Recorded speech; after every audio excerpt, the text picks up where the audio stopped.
And so when they say we've been in business for 35 years, I think it's because I've been in business for 35 years. I don't really think they have, but I've never asked. So. But anyway, we're going to cover some HR topics, tried to pick some things that maybe you're not doing right now. Because I know many of you have been doing this. I was actually involved with the original RFP for Utah. And was here many times, helping with different training sessions and things like that. So it's great to see all of you again. And we'll get started.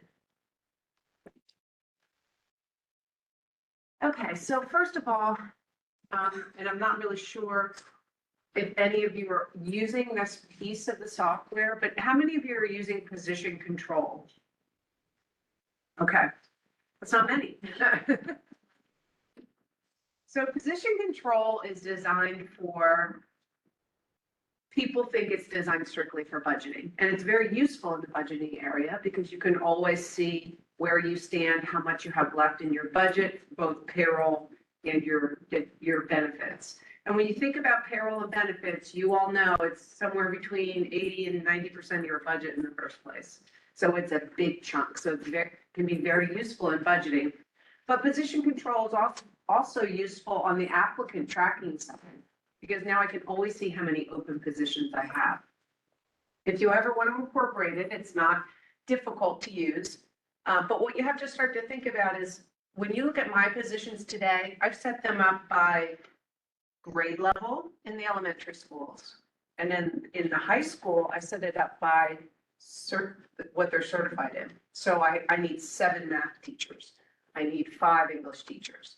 And it just depends on how you're having people apply for jobs. Is it by grade level? And in the elementary area, they're certified K through 5.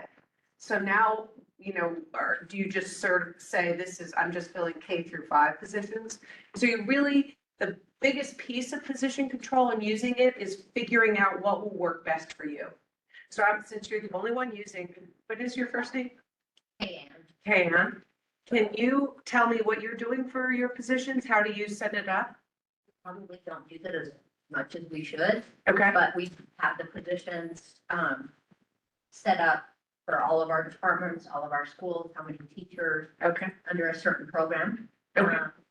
And I think budget looks at that, budget uses that. And that's really exactly what I'm saying. Everyone can use it a little bit differently. So when you look at mine, I have professional teachers, 01. That's my first grade teachers. And that's throughout my district. You can also do it by location. So I could just have, L's elementary, this elementary, that elementary. You can set it up by location as well. So we'll just take a look at it. You can think about it. You don't have to use it. It's an optional piece. But a lot of people are starting to ask more and more questions about it. The finance people really like it because they can use it for budgeting. One of the nice features is if we do have open, so your board approves a certain number of positions in first grade. We've got 5 open positions. In budgeting, you can take those 5 open positions and roll them into next year. So they actually show up in the budget prep or in your budget entries. It'll show you those 5 open positions and you decide which part of the salary schedule are you going to use. The lowest, I'm going to hire those 5 teachers right out of college. The highest, I'm going to hire 5 teachers with their masters, or I'm going to just go somewhere in the middle and just figure out the middle of your schedule for you. So we'll take a look at that. I think it'll make more sense, but these are all things to think about.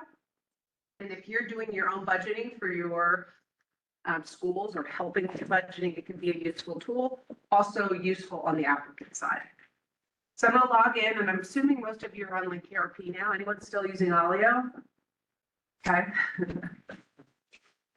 Loved Alio. I had a tough time switching too, so I don't think you were alone. And I know you all miss your print screen. I miss it too. I've got lots of things I miss, and those things we're working on. It took us a while. I mean, acquisitions are hard. You've never had the opportunity to do that. So moving into a whole new group, a whole new IT team took some time, but I think we're really, we're starting to really get our act together. Sadly, it takes a couple of years, but we're working on it.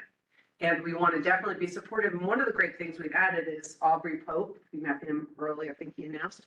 So he's your client success manager, and he's awesome. So I know he's really vested in Utah and he's going to make sure things go smoothly for you.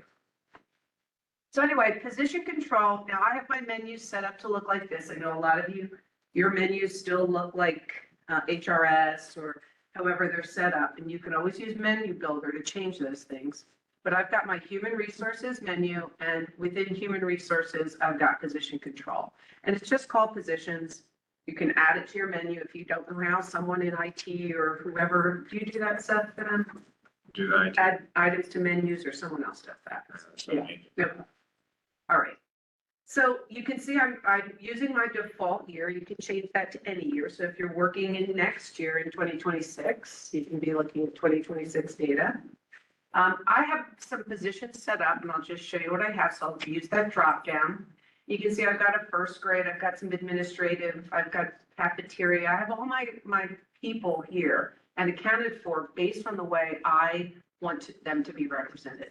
So I'm just going to key in props so you can see I've got a professional teacher in first grade. And when you look at my list here, I've got my job code, my job category. I do have a location in here, but it's not specific to that position, but the assignment is, it's first grade. So on the very front screen, this is the information. We work with you to set it up. You can have different dates apply. So I can pick an as of date. So right now I'm looking at my open positions as of 7/1. But if I wanted to, I could look at them as of today. So I could say as of April, what is the date? The 18th? 17th, thank you. 17th. I can set my FTEs and then it's always going to show me on this particular day, how many employees do I have? You're 24. Oh, that's why. Thank you. Yeah, I was just gonna say, I did this 5 minutes ago and so it works. So there we go. Edit. Okay,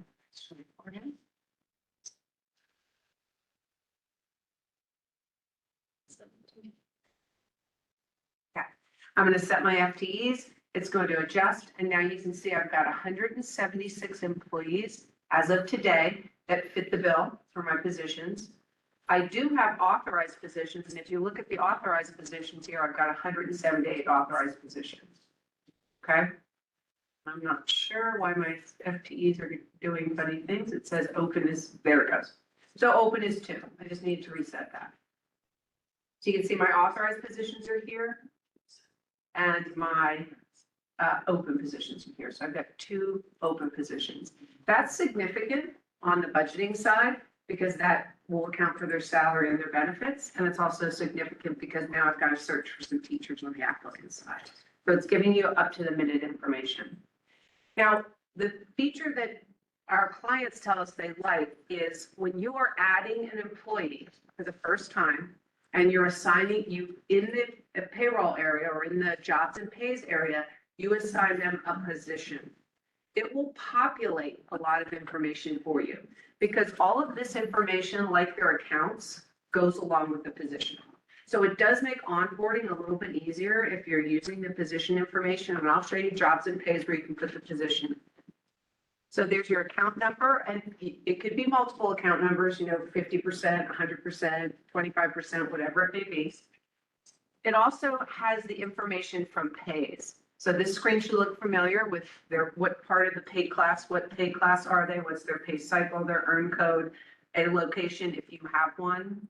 Also at the bottom of the screen or towards the middle of the screen right here, you can see the contract information, the full year. And if you look here, this mid, that's not showing up very well in the WebEx, but in the mid and max, see this? That comes right from your salary schedule. So if you have your salary schedule set up with your minimum, your max, it figures out the middle and it puts it in for you when you're adding the information for the first time. Defaults to the contract days. It also defaults to a FTE of 1, assuming they're all full-time. You may have 2 people filling in, each 50%, so it'll fill it in and make it FTE of 1. Also notice the 26 pays, the hours. So you can see that when I'm adding that position in jobs and pays, it populates a lot of your information. Okay. Also associated with that are all of the benefits that apply to this group. So all my first grade teachers and probably all of my teachers have the same benefit package. So I put that benefit package in and that gets us appropriated to that position as well. Now, we do have an applicant portal. Is anyone using our applicant portal anymore? Or you moved on to Frontline or something like that? We have an applicant portal that if you are using that, or if it's something that you're thinking about using, when you say this person fills that position, it populates all of that for you as well over in the ERP side. So that makes it easy to use as well. Now, probably the piece that most of our clients like is this Analyze tab. So on the Analyze tab, you have the ability to analyze your understaffed, your overstaffed positions. You have the ability to analyze each position. I can calculate calculate this position, or I can calculate all my positions. But over on the right-hand side is what most people enjoy using, and that is that they can always see their salary budget, their benefit budget, their encumbrance amount. They can see the amount that's already been paid, the benefits that have already been paid, and the funds that are available. So as a budget director who's checking on accounts, do I have enough funds available? Let's take a look at my accounts and see where I stand. So that Analyze tab, and I can analyze at any time. There's a click to just analyze. So I could say calculate positions, calculate all. This also allows me to calculate the understaffed positions. So I have 2 FTEs in this position available.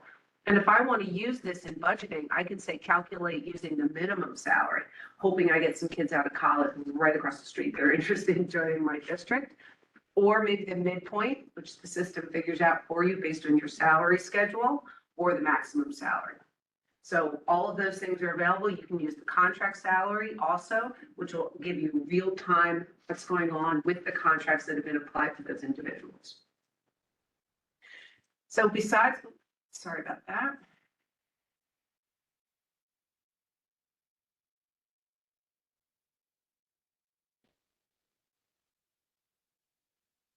Where is my position control? In fact, I don't know why that would have. Okay. On my Bravo one, I want to show you another feature of position control. And again, it's not something you have to use, it's optional. Many of our longtime clients, such as yourselves, have just started using it, started implementing it, and that's one of the reasons we wanted to show it to you.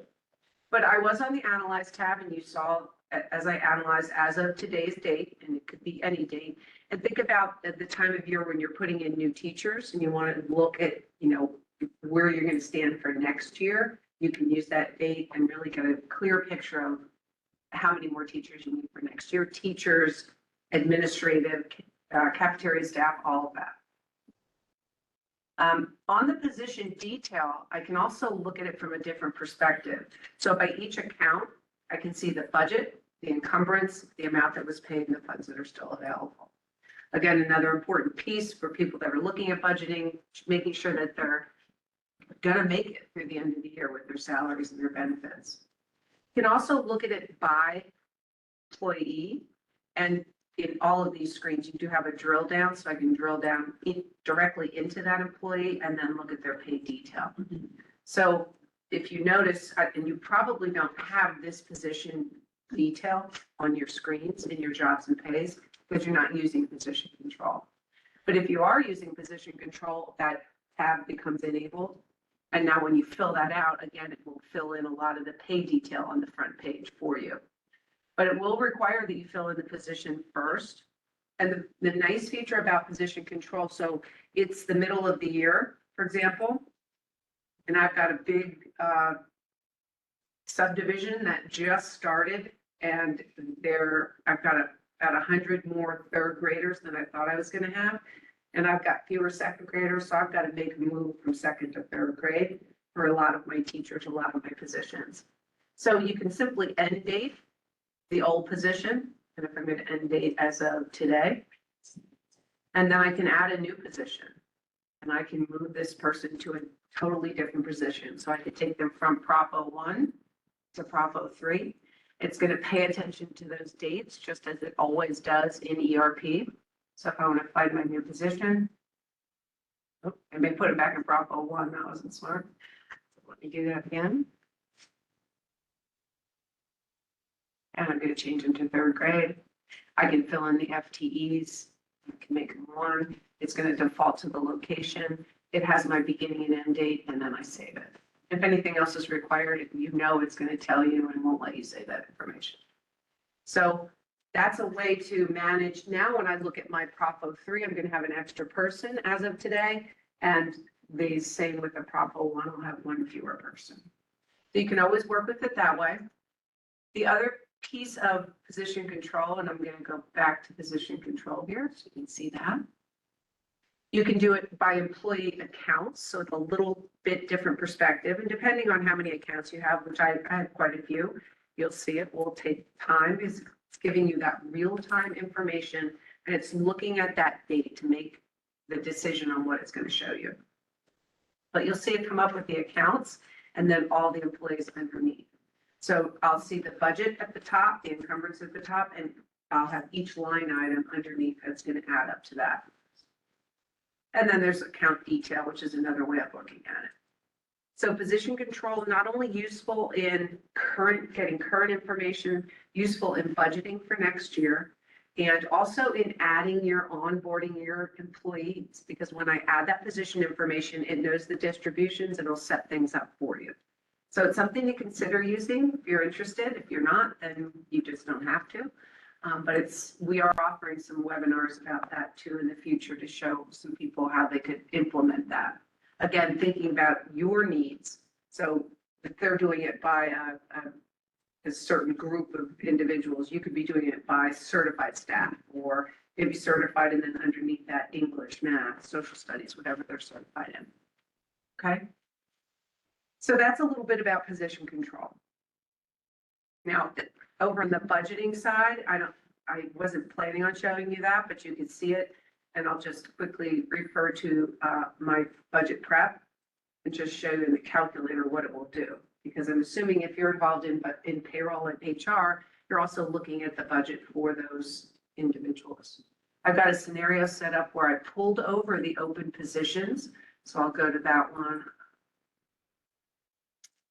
Here it is. So I'm going to show you this budget scenario just so you can see what it will do in the future. So I've got some accounts set up here, and I'm going to go to the second page. And I do have, see this salary administration. So that much, when I roll over, I can take everyone up a step, right? I can take everyone up a step if you're using the step schedule. And then I can also bring over my open positions. And when I take a look, if I click on that, it will drill down into the detail of the salary administration and show me every single employee that makes up that salary, which a lot of people really like that. And then for open positions, this is what it'll look like. I don't have an employee number, but I chose to use the highest range of that salary, and you can see that right here. So if you look at the highest range right here, 68,000. So it brought over that open position for me in this particular budget scenario, and now I can account for that. So now I know that the salary amount and the benefit amount will be there. So that's where it comes in to be sort of handy. Does anyone have any questions about that? I don't know, Seth, are you watching the chat in case there's questions? Okay, thank you. Okay, so the next thing I wanted to talk about, and then I can basically answer questions if you'd like to do that as well. I wanted to show you a little bit about the employee portal for those of you who aren't using it to the extent that it can be used. So just to show you some features that we feel that could be helpful to you. And one of those is, I'm just going to jump back to the home page. One of those is the ability to add the quick links right here on the front page. Are any of you doing that? To take you out to all the different places that your employees need to go. So you want to take advantage of those quick links. And one, for example, we have a school recently that they do their leave processing through their subfinder, but they still need people to fill out some forms and do some things, so they can go right here. And I'm going to show you this later today, but we do have a Linq Forms and Workflow product. So there are a lot of add-on products with the system. But if you click out right to our Linq Forms and Workflow, which allows for any type of workflow you want with any type of form, you can have that sitting right there, and all the employee has to do is click start, and it takes them through the process. When they're finished, it says thank you. So it's a real simple way, and I'm going to show you that in a little bit more detail. But that's a great way to add things to that front portal that will take them directly where they need to go. And we'll talk about link forms and workflow. The other part, I'm just going to log out for a minute. The other piece that people aren't using the employee portal for is to allow your employees to onboard themselves. So if you're using another applicant portal, hopefully you are taking advantage of the imports that we have. And if you aren't, then we should talk, because we do have those imports available from Frontline, from Power School, from all the different applicant providers out there. And we want to bring in the basic information for you. If you're using our applicant portal, it's bringing over that automatically with the API, but certainly an import export is better. As well as I do, that both sides of, if we have an API, the other people have to have it too and allow it. So it's not always as easy. Why don't you have an API? Both vendors need to agree to that. So sometimes that, corporate world is just different a little bit. So there's not always that big handshake in between, but we're working on all that stuff. But for now, we do have the imports into the applicant portal. Okay. Can I ask a question? Sure. Sorry, I don't lingo and stuff like, an import is, you can do, if you don't have an API, because an API is when like two systems are actually talking to each other. That's correct. But, and that may or may not happen with whatever vendor you're Correct. up with, but an import is still possible into the employee portal from your applicant portal, if they, like from a CSV file. Or Correct. something. Mhm. Okay. Yeah, and we will already work with Frontline and with Power School and with every other applicant tracking system out there. And as long as we can get a CSV, which most people will provide, we can import it in. Now, what is nice is if we could schedule that import, because then it's seamless to the user. So that's sort of our plan for It's like that middle ground between. Correct. That's the perfect middle ground, because then it just goes at 10 o'clock or it goes at 11 o'clock. It goes every hour, whenever it does. Right now, it's an import into the system. And we're working on some scheduling. We're working on APIs, but that has to be in agreement with everyone. So we have to make that happen. But we will do the import for you. So if you're not taking advantage of that, that's something, again, we can talk about and get you set up so that we can import your employee information. And we can import a fair amount. It doesn't always bring over like the pay information. That's why using position control, you can select a position. It's going to populate that pay information for you.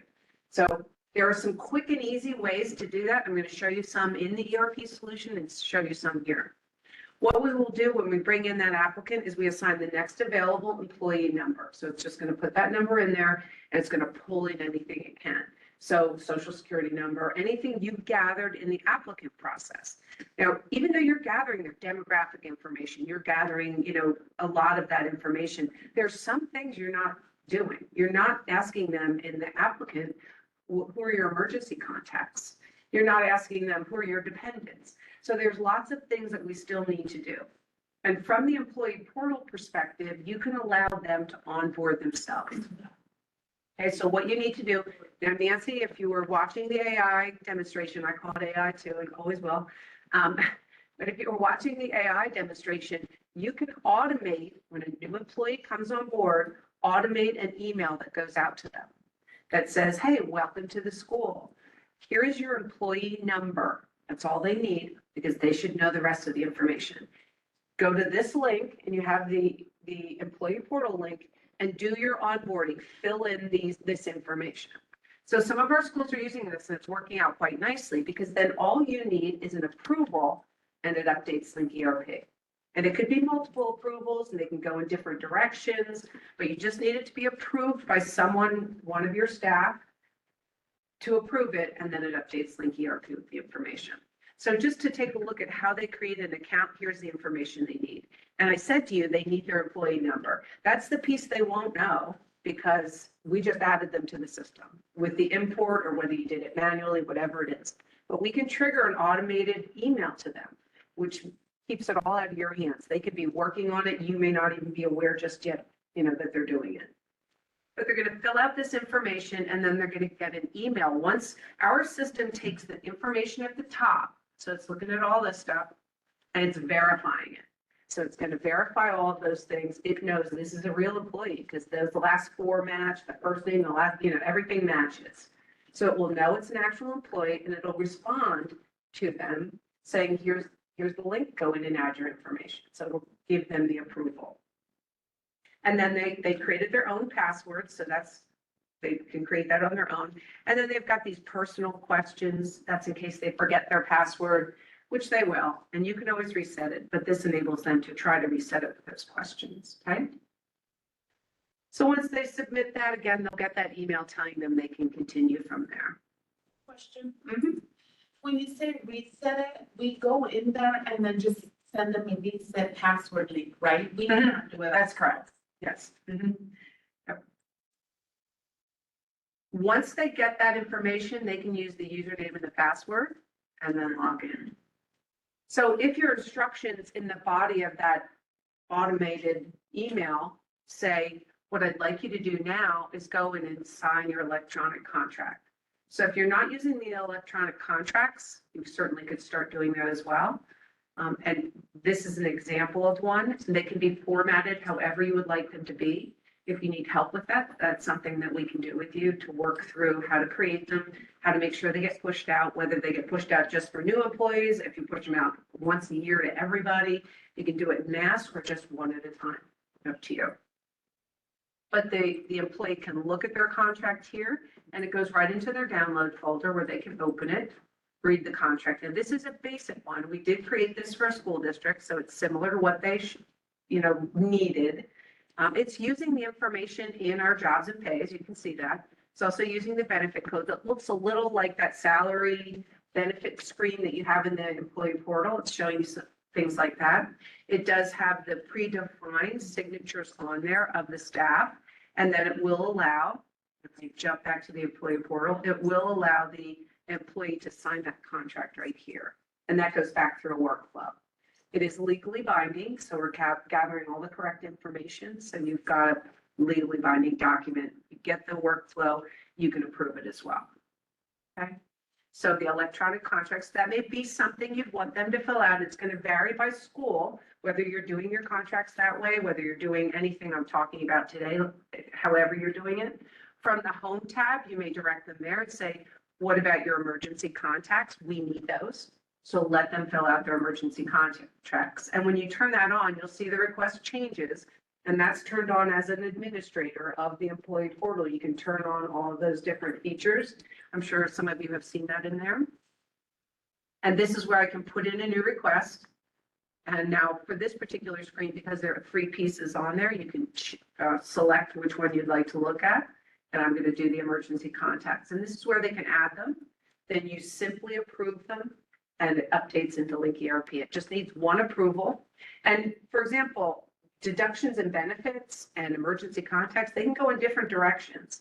So it doesn't mean that it has to be the same supervisor approving everything. It can vary based on the items that you're selecting to use.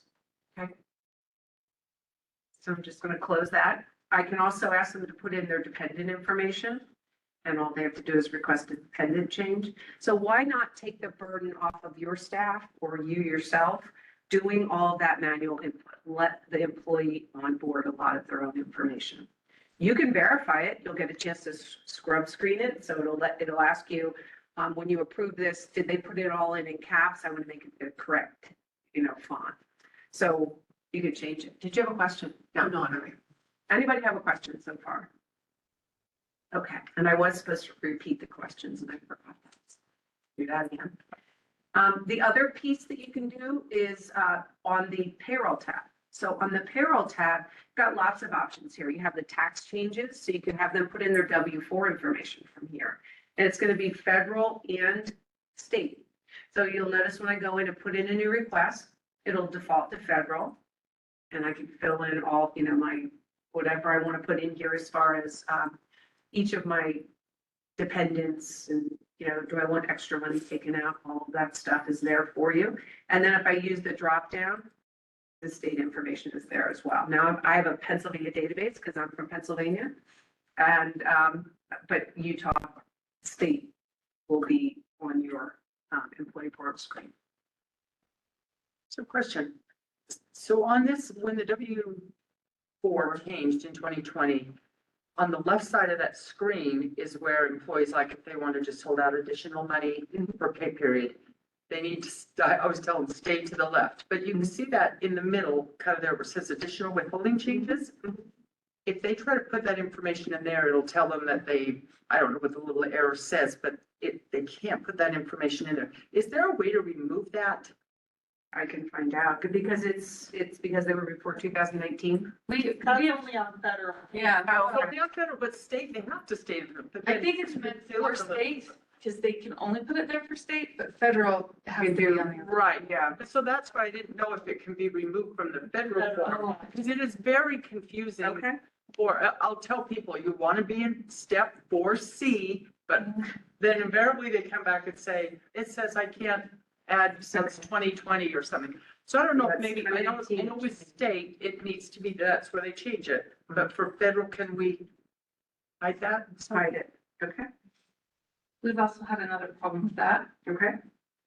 When they go to take off their extra amount on the federal, it just reverts back to, it When doesn't they take it out. zero it out. Yeah, yeah, yeah. So the parts remove it. Okay, so on the federal side, when they change, if they decide to remove their withholding, it doesn't remove it. Yeah, the 4C line. But when you go through the process, it looks like it is. And then you And go you back get the to, approval, and Yeah. it looks like it did. yeah, and then you go back to Link and Okay. Change. Okay. So it works the first time when they put the withholding in. I gotcha. Just doesn't work to take it off. Okay. Now, keep in mind, all of these may already have been submitted, but I'll find out. I'll research them and see if they're actually, some problem that we're already working on, or that's interesting. Okay, thank you. Glad I brought my paper. I'll probably need more.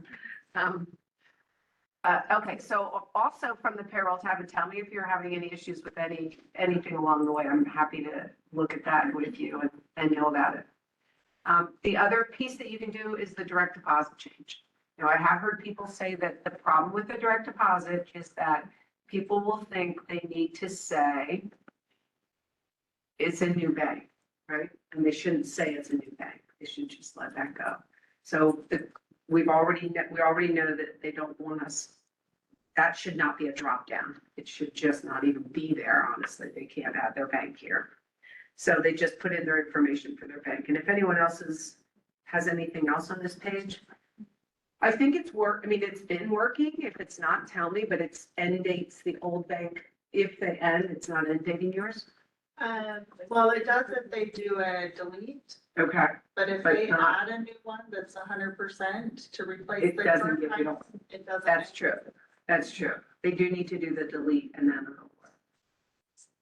But that's something we could look at, because why not end date it? Yeah, Yeah. they're replacing the one. That's right, yeah.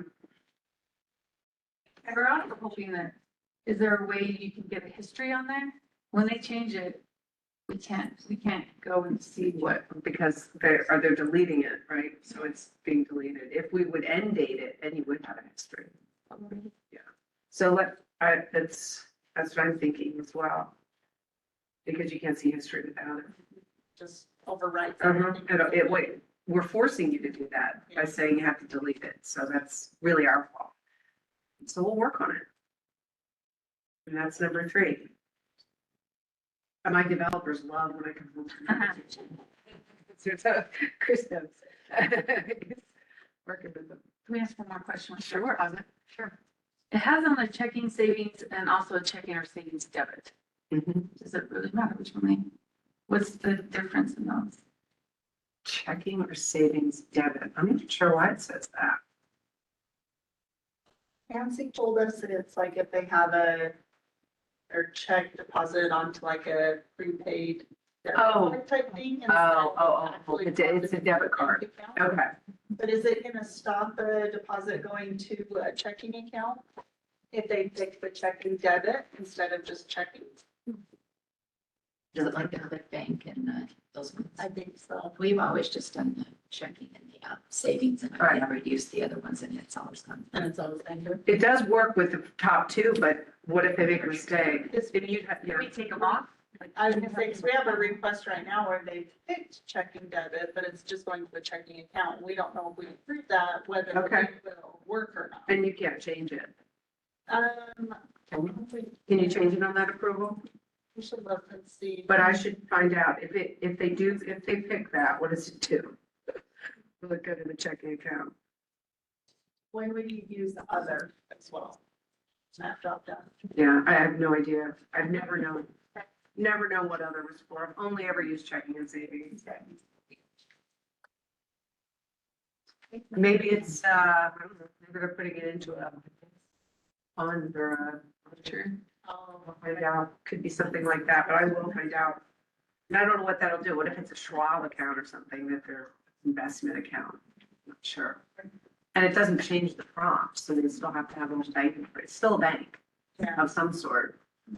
So Santina, Mhm. so back to, one of your questions was about having a history. Are you talking a history of your personal requests, or are you talking a history of theirs. the? Okay. their- Just in case something ever happened and You would why like did it do that? Well, you did because here it is. the direct. So do you have, so do you go into admin, do you go in and approve it? So if you go into your admin tab, you can see over here where it says pending my approval, and there is a past request. Yeah, it does But have it past doesn't requests have in the there. history and we. Yeah, that's what she's looking for. That's what I thought you asked. Yeah, Okay, so yeah. we- But that's a good call because you can see your past You can requests. see it Yeah. there. Yes. Okay. Where was I? Can't remember. Okay, payroll.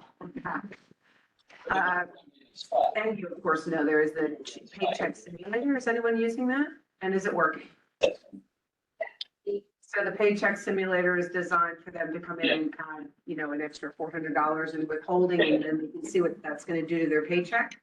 It'll give you an indication of, now you'll only get $2,005 instead of $2,405. Sometimes, some people are using that prior to putting in their withholding. So would that show, because I have people coming in to redo their W-4s because they haven't had enough withheld. Mhm. And so when you rerun, trying to figure out, so they want to have $700 withheld, but you have to figure out how much tax is going to be withheld and add on there. Would that do that? So they could run it and say, okay, I'm going to add $200 in and see what their withholding is? Yes. Mhm. So you can use the simulator for that. And that's all employees, not just like administrators. All employees. So support staff, because their estimate of what they get their hours. Yes. It will use the hours that's in their jobs and pays. I'm wondering if anybody uses it, because we, years ago, turned it on and had a problem here. So, Well, that's why I asked that question, because we're hoping to get some feedback if anyone's actually using that simulator. We want to see if it's, doing what it's supposed to do. One of our principals on one of the elementary schools use it and he seems to be. fine with It seems to be fine. And I designed one of mine, but it seems to work. Yeah. We've done some things with that, so we've been working with it, because a couple years ago, I remember we did have issues with it. And then we put out a release, and we've been putting out releases pretty regularly.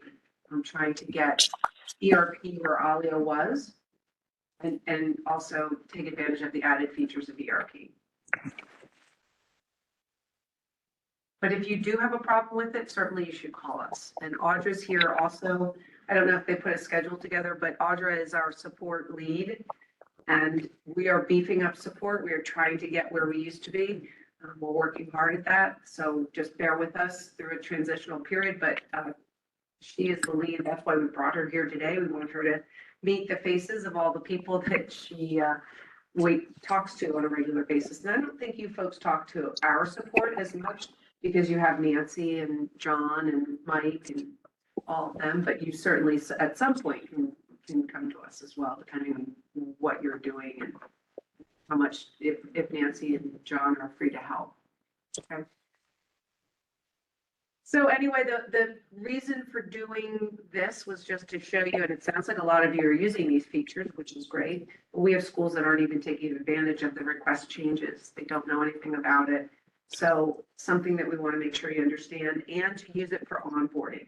very useful tool for the onboarding process. Let them do it, save yourself the aggravation of that. Okay. Okay, so the other part that we were going to talk about, and I'm just going to show you, Nancy did a little bit of, with AI or linked analytics, as we call it now. And our goal, we're going to start pushing out some standard dashboards. We're offering 4 standard dashboards. That means you're going to get a dashboard that we sort of think is something that, based on our talking to clients and working with clients, the dashboard that may be helpful for you is basically what we're doing. So that's going to be payroll, HR, budget, and finance. So that's our goal. And we're going to get them to you. That does not mean you can't change a dashboard. But just to take a look at, for example, of a payroll dashboard, and we're still playing with these. So these are still things we're hoping to push out. But this was a request from someone to look at as of a certain date. You can change the dates when you access it. We just have ours defaulted. You saw today, Nancy said you can default a date, you can use the current date, you can have it prompt for a date. So before entering the screen, it could prompt me, what date do I want to see today? Or do I want to see the first day of the year? Do I want to see October 15th? Whatever I want to do. But it's giving me an indication of my net pay, my gross pay, and my FTEs.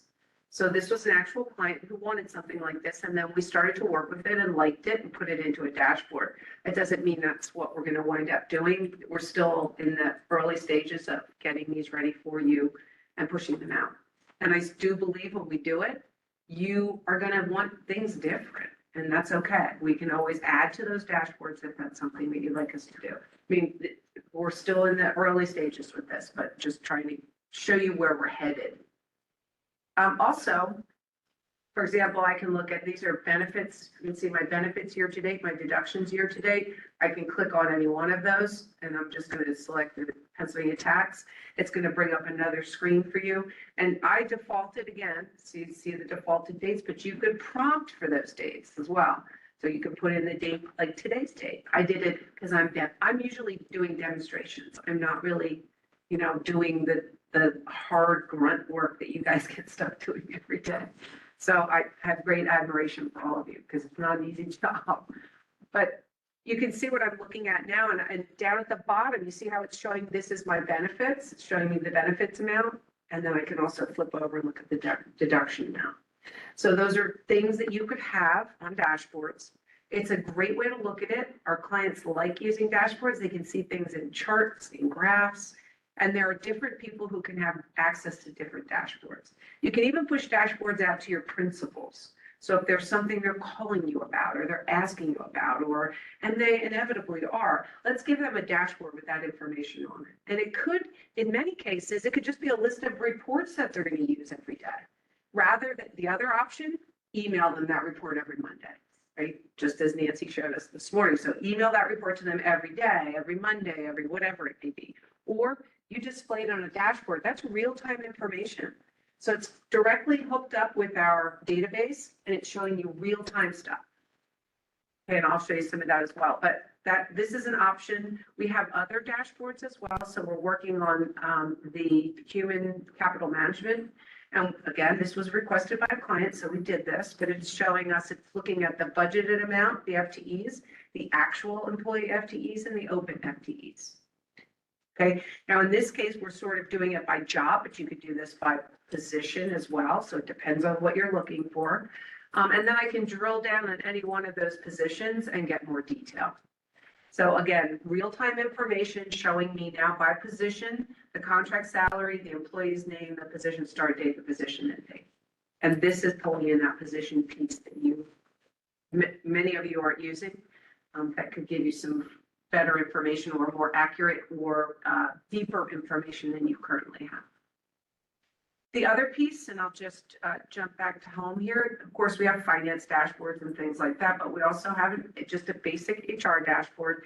This is an area that many clients have requested, was to have the certificates that are expiring, either 30 days, 60 days, 90 days, whatever. I put 365 in there. Again, this is demonstration data.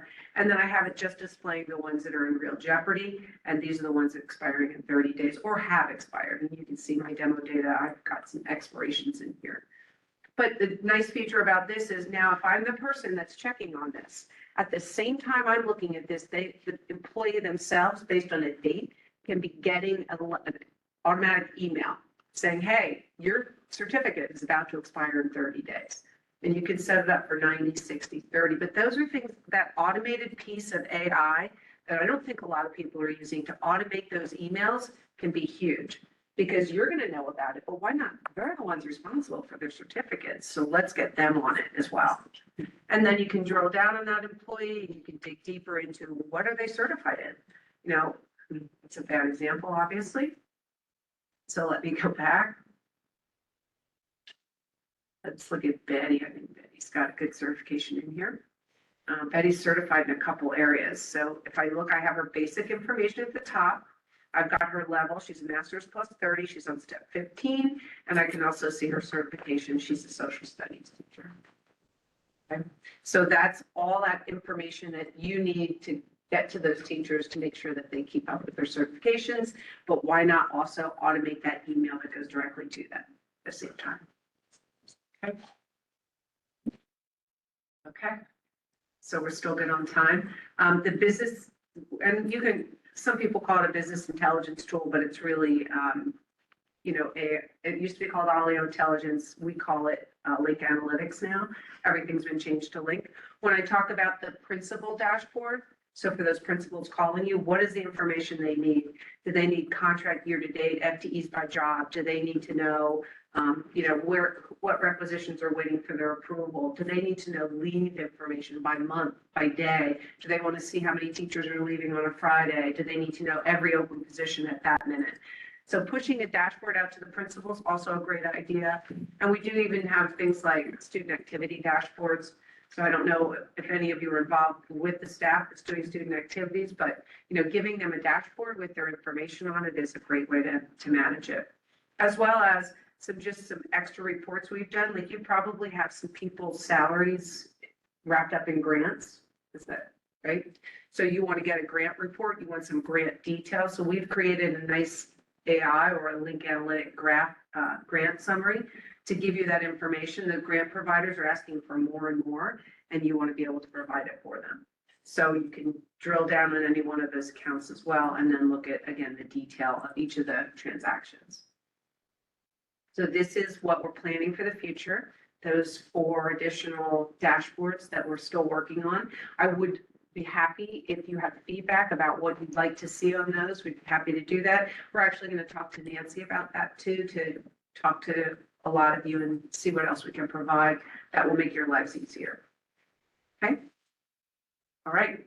So I'm going to jump back into ERP, and I'm going to sort of throw it out to the audience. Do you have any questions right now or anything that you'd like to discuss?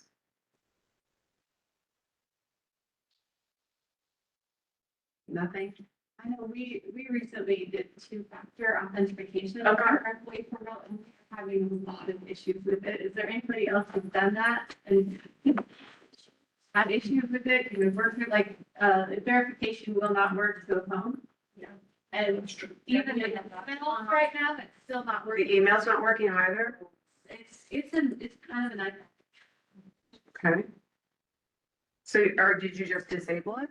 No, but our IT will not allow that. And so we've had to bring employees into the district office to get them the information they need, so they cannot get into the portal. We've had a lot of things. Have you had the same issue? Is it with the employee portal? You're doing multiple things? We try to make sure we're on a desktop. Yeah. It seems to work the best. Not the worst. But even desktop, like even in a district computer, we can sometimes implement it. So the phone doesn't work at all, but you're having, even the email doesn't work. Yeah. What'd you say? We have a case in on that. Oh, you do? Okay.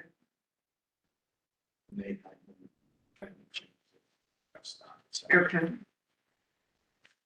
Anything else that anyone's having while I'm writing it down? Because I will go directly back and sit with them and talk to them, and Chris is hearing it too, so he's going to help me with that.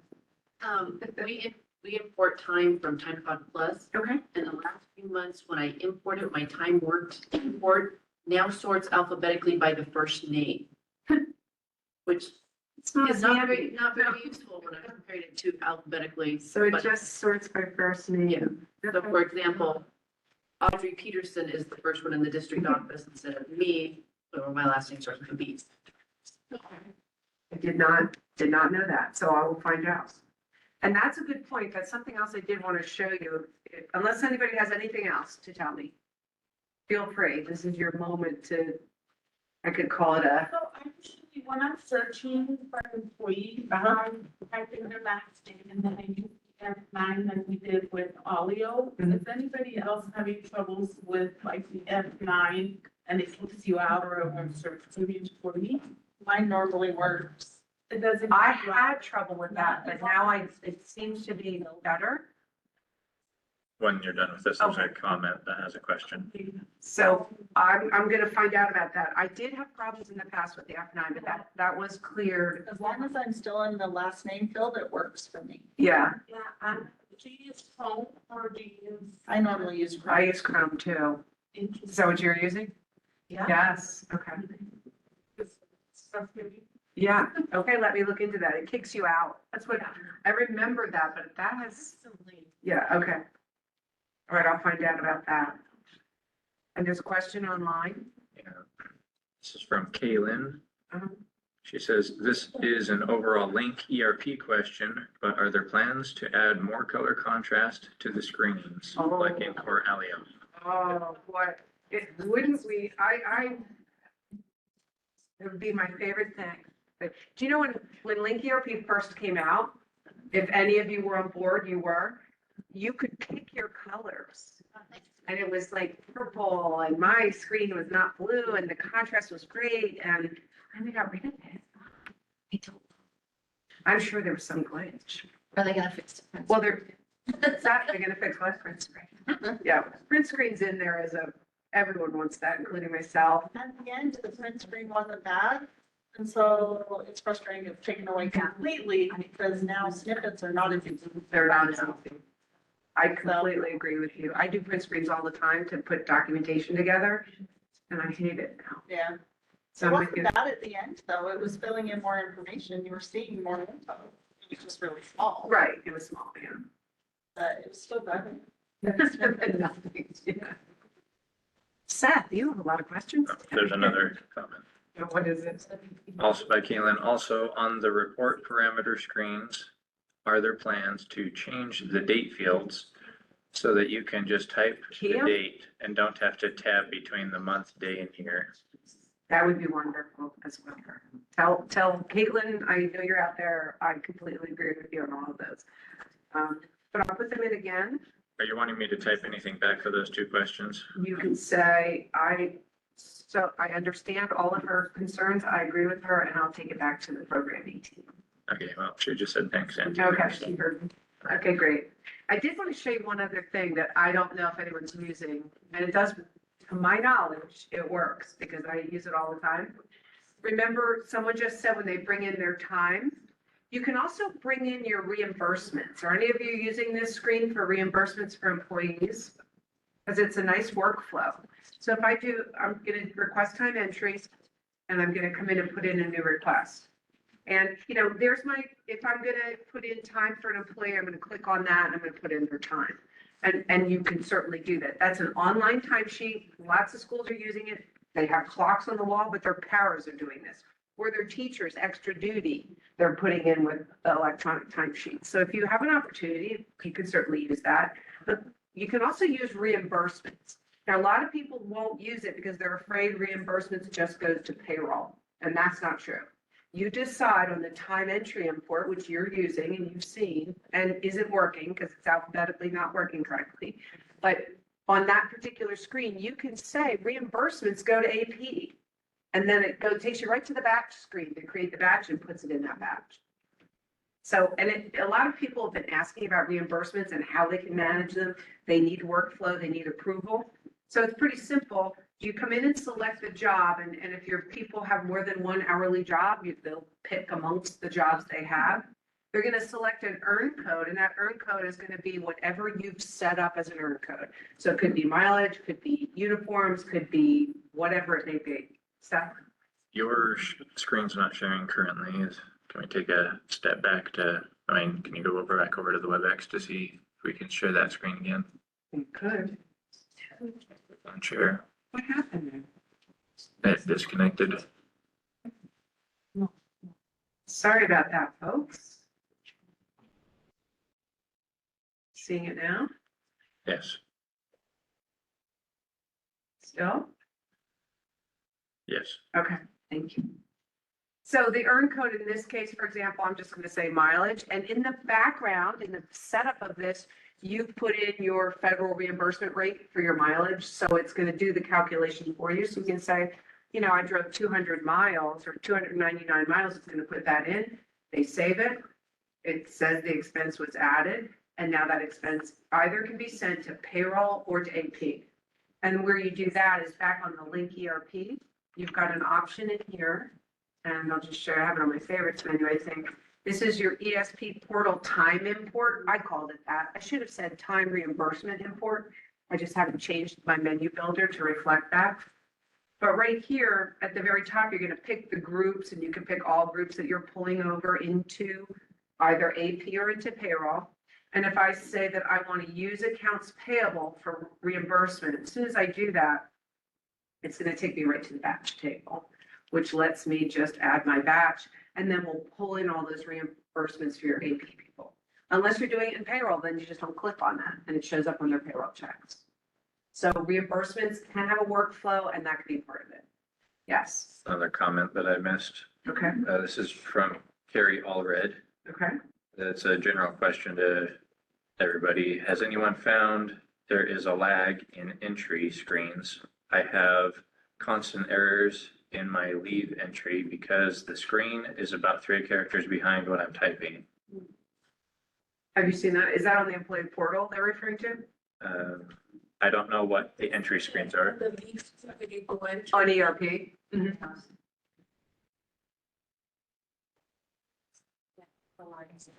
Every screen's a lag right now?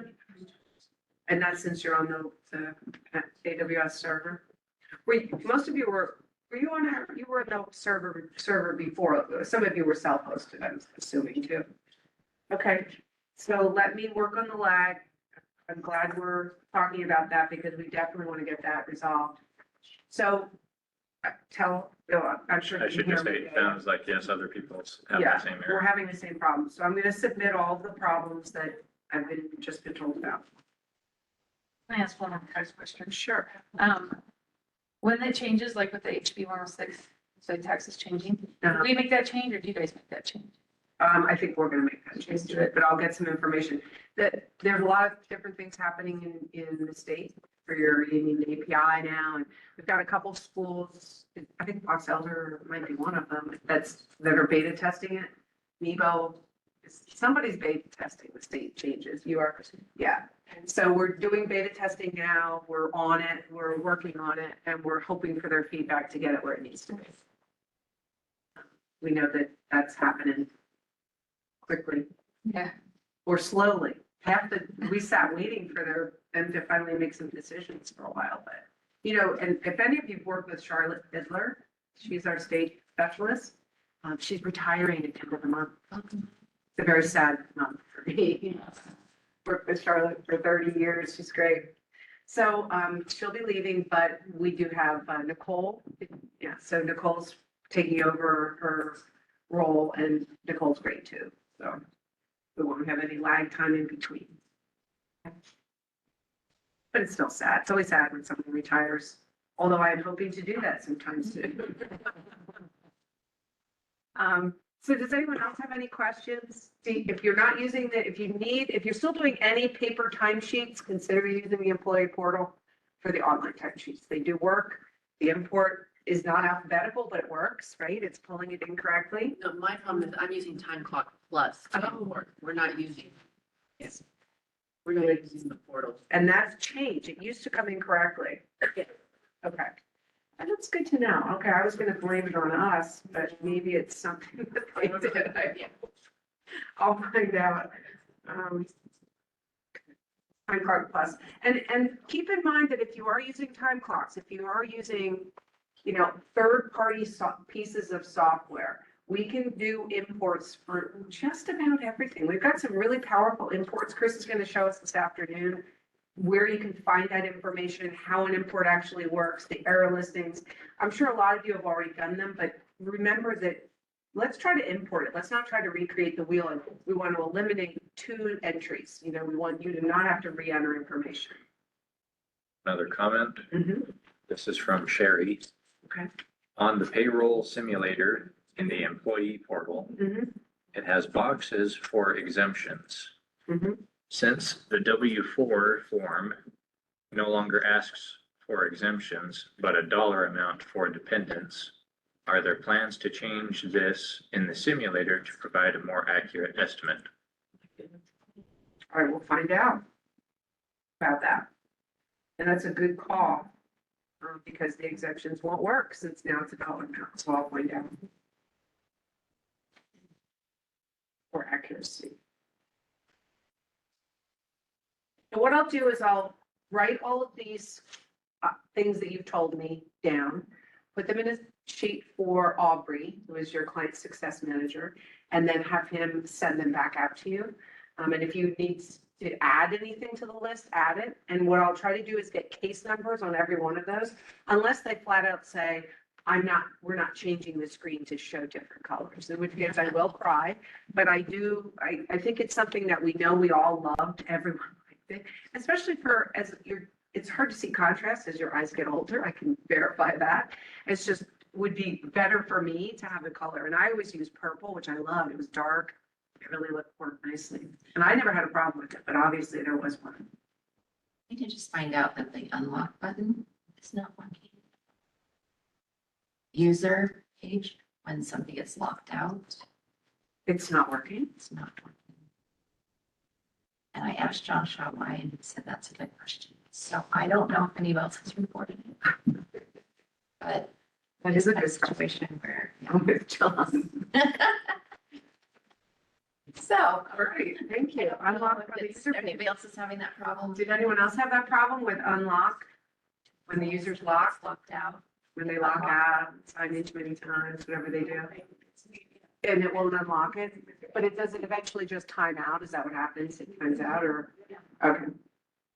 I think we've actually had 2 employees that we can't figure out why they've got locked out. They're still locked out. And you can't get them back in? He said delete them in the end. Really? Just get that, John. We tried that. To delete them out of the employee portal. This is Oh, the yeah, link. Well, that's not a good option. Yeah. We had to have John fix me because then it slips in. You're the one locked out. So she was trying to get me back in anyways, it's been a day. So I'm back in now, did get me in. Was it so- today? Because I came here and everything's saved, I'm using it to computer.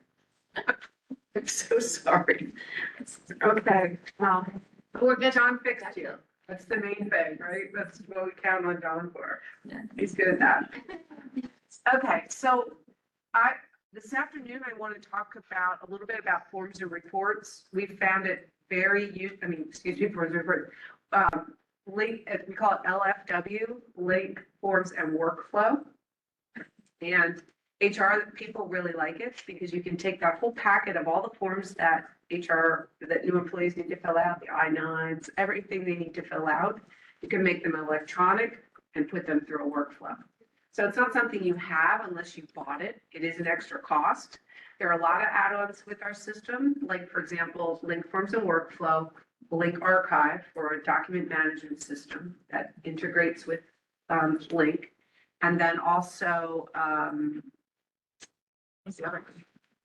Oh, Link Time. So we do have a time clock system that is fully integrated with an API, so automatic, with our Link ERP. So if you're using another time clock and you're happy with it, fine. I'm not saying that you have to do that, but I'm saying it's available. It's an API. It's not an import. And we talked about imports versus APIs earlier, and API is just it's gonna happen. Right? You don't have to think about it. So you can keep those in mind. The other extra piece that we're gonna talk about this afternoon is, we have this student accounting or student activities where you can pull in the students from your student system and then give them fees, if you've got fees. I know that some of you have used that in the past. I don't know, a lot of states are going away from course fees, but there could still be book fees. There's AP fees, there's parking passes, there's yearbooks that they can buy. So that's another option. And we're going to talk about that before we wrap up today. And those are some add-ons that you could consider. And I'll show you a little bit about LFW.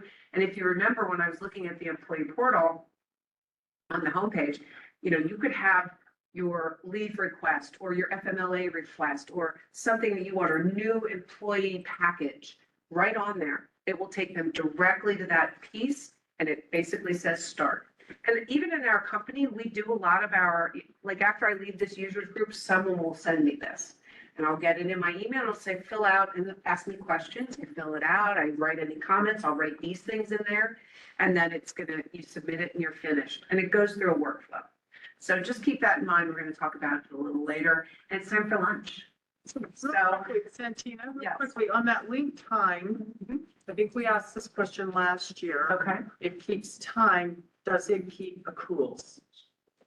Yeah, it's going to use your lead, whatever you have set up in your lead plans.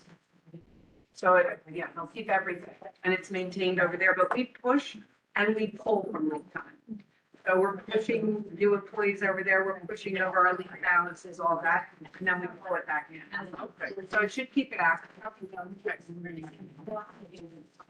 Okay, if you have other questions, remember, I'm going to give this list to Aubrey. I'm going to write it up that it looks a little nicer, and I'll make it nicer. Can you make it nice? Make it nicer, and then if It's coming you class. send it back out to you guys, and if I have case numbers, I'll get those case numbers attached. Okay? Great. Thank you.